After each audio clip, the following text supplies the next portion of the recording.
일단 현재 상황은 인공지능 코딩 도구들이 물론 훌륭하긴 한데 좀 부족한 점들이 많이 있습니다. 근데 결국 시간이 흘러서 거의 무결하게 잘하게 되었다고 할 때 개발자는 어떻게 되는 걸까요? 안녕하세요. 신청해뒀던 GPT-4 API가 이메일로 배송됐습니다. 그래서 이번 영상에서는 바로 GPT-4 API 언박싱 리뷰를 해보려고 합니다. GPT 3.5랑 4 사이의 속도 차이가 얼마나 나는지 알아보는 측정을 하려고 하는데 사실 챗 GPT 사용 경험에서 4가 느리다는 거 이미 모두 경험해서 그래서 API에서도 비슷할 거라고 예상하는 게 어렵지 않습니다. 이번 영상에서 초점을 둔 부분은 얼마나 속도 차이가 나는지를 확인하는 게 중요한 게 아니라 그 속도를 측정하는 툴을 이 짧은 영상에서 개발해서 완성하는 과정을 공유하려고 합니다. 특히 특별한 부분은 이번에도 역시 코딩을 인공지능 코딩 도구들에게 맡겨버린다는 점과 이런 인공지능의 등장과 발전으로 인해서 개발자의 직업은 어떻게 되는 것인가에 대해서 실제로 이거 만들어보는 과정을 통해서 이야기해보려고 합니다. 이 작업을 위해서 사용할 도구는 VS 코드,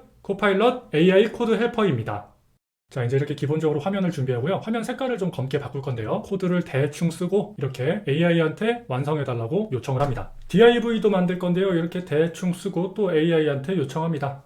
이렇게 만든 DIV의 디자인도 바꿔보죠. 요청할 때는 AI의 입장을 역지사지의 마음으로 생각하면서 AI가 이해하기 쉽게끔 씁니다. 결국 커뮤니케이션의 능력이 여기서도 빛을 발하는 겁니다. 이번엔 글씨 모양과 색을 바꿀 건데요. 모양을 멋진 것으로 해달라고 이렇게 한번 맡겨보도록 하죠. 헬베티카 폰트로 해줬네요. AI의 취향을 확인해 볼 수 있는 부분이었습니다. 이번엔 박스의 CSS 디자인을 이렇게 말로 코딩해 보겠습니다. 이렇게 하면 말 내용대로 코딩을 해줍니다. 아마 많은 분들이 공감하실 것 같은데요. CSS의 경우는 원하는 어떤 모습이 있는데 그 모양을 만드는 방법을 모를 때 이때 구글링에 의존을 해야 되는데 그 모양을 검색어로 어떻게 써야 할지가 상당히 난감할 때가 있습니다. 챗GPT 혹은 지금의 인공지능 코딩 도구들을 이용해서 할 때는 이 난감함이 상당히 해소됩니다. 결국 이 인공지능을 활용하는 방식으로 할 때 중요한 것은 내 생각을 누가 들어도 명확하게 이해할 수 있게끔 요청의 말을 잘 쓰는 게 중요해지는 겁니다. GPT가 버전이 3.5라고 할 때 말을 어떻게 하느냐에 따라서 성능이 3.2가 될 수도 있고 혹은 3.8이 될 수도 있는 겁니다. 지금 이 부분은 자바스크립트 쪽 코드인데요. 여기서 코파일럿의 뛰어난 능력이 나옵니다. 자, 보세요. 여기서는 측정한 시간값을 화면에 표시하려고 이렇게 데이터를 준비하고 있는데요. 준비한 내용을 화면에 반영하려고 하는데 코파일럿이 개발자 마음을 읽고 개발자가 어떤 코드를 쓸 것 같은지를 미리 예상해서 코드상의 자동 완성 제안을 해줍니다. 저는 그간 사용해보면서 경험한 바로는 코드를 만들어내는 부분에서는 AI 코드 헬퍼에게 좀 더 많은 도움을 받고 있고요. 이렇게 코딩해 나가다가 그 다음 작성할 코드에 대한 제안은 코파일럿으로부터 꽤 자주 도움을 받았습니다. 그래서 이렇게 만든 코드를 실행하며 화면에서처럼 단어 출력 사이에 시간 차이를 이렇게 밀리세컨드로 표시해줍니다. 지금 내용을 담은 컨테이너 엘리먼트가 스크롤바가 없어서 이렇게 내용이 밖으로 넘치는 모습인데요. 그래서 이거 해결해달라고 또 AI한테 요청을 합니다. 했더니 이렇게 스크롤이 되도록 수정해줬습니다.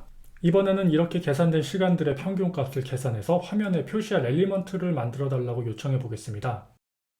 그리고 이렇게 준비한 엘리먼트의 시간 평균을 계산해서 넣을 건데요. 여기서 또 코파일럿의 뛰어난 예측 능력이 발휘됩니다. 그리고 또 놀라운 부분이 이어지는데요. 여기서는 배열의 데이터로 무엇을 할지에 대해서까지 예측을 해버립니다. 아무래도 시간을 담은 배열로 할 것으로는 평균을 구하는 것이 통계적으로 많았나 봅니다. 지금 모습처럼 코파일럿은 코드뿐 아니라 그냥 이런 글들에 대해서도 자동 완성을 해주고 있습니다. 그리고 글의 내용은 현재 코드의 모습에 영향을 받고 있는 듯한 모습을 보이죠. 지금 상황에서 재밌는 부분은 AI 코드 헬퍼에게 요청할 프롬프트 내용 코파일럿이 작성에 도움을 주고 있는 모습입니다. 그러니까 이 상황은 두 AI 로봇 개발자가 서로 협업하는 모습인 겁니다. 그리고 제가 이 작업에 대한 감독을 하는 역할인 거죠. 계속 지시하고 감독하고 있는 거죠. 그렇다고 해서 제가 개발을 안 하고 있다고 말하기는 어려울 것 같습니다. 다만 제가 코드를 직접 입력 안 할 뿐이지 어떻게 할지에 대한 계획은 모두 제가 세운 거죠. 이 계획을 세운 것 자체를 개발이라고 불러야 하는 겁니다. 자, 이제 여기 작업에서 제가 그 다음에 할 일로서 메시지가 출력될 때 자동으로 스크롤이 바닥으로 되도록 하는 코드를 만들려고 했었는데요. 코파일럿이 제가 어떤 걸 하고 싶어 하는지를 예측을 하고 스크롤을 바닥으로 내리는 코드를 자동 완성을 시켜줬습니다. 지금 이전 작업들이랑 이 스크롤을 바닥으로 내린다는 것의 작업이 서로 개연성이 부족한 상황이어서 이거를 추천해주기가 어려울 것 같은데 이거를 추천해줬다는 게 마치 제가 마음을 해킹당한 것 같은 그런 기분까지 들었습니다. 이 부분은 굉장히 놀라운 부분이어서 제가 글씨 색깔도 이렇게 조금 다른 색깔로 표시를 좀 해봤습니다. 자, 이렇게 스크롤이 바닥으로 내려가게까지 해서 GPT 3.5랑 4의 속도 비교를 할 준비가 모두 완료가 됐습니다. 자, 두 모델의 속도 차이는 우리가 챗 GPT에서 경험했던 대로 이렇게 속도 차이가 나고 있고요.